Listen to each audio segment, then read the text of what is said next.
Урматтуу айымдар жана мырзалар, жана биздин борсокторубуз жазып аткан көнүгүүлөр бул дайыма курсакты, денедеги суулардын, майлардын баарын кетирүүчү көнүгүүлөрдүн бири.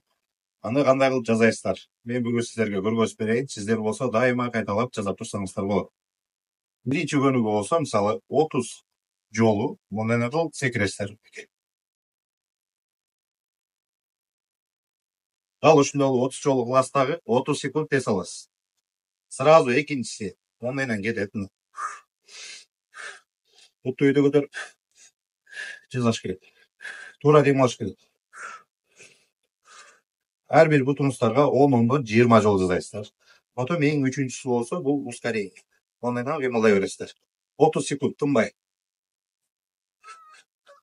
Ушундай кылып 1,5 мүнөт жасайсыздар. Бул бир подход болот. Күнүгө ушундайдан эле 10 жолу жасап турсаңыздар, сиздердин ичиңиздер кирип, чоюлуп калган кожалардын баардыгы артка тартылып, өз калыбына келе баштайт. Күнүгө 15 мүнөт убактыңыздар кетет. Андыктан кайталап тургула. Bir ayda сонун форма пайда болот.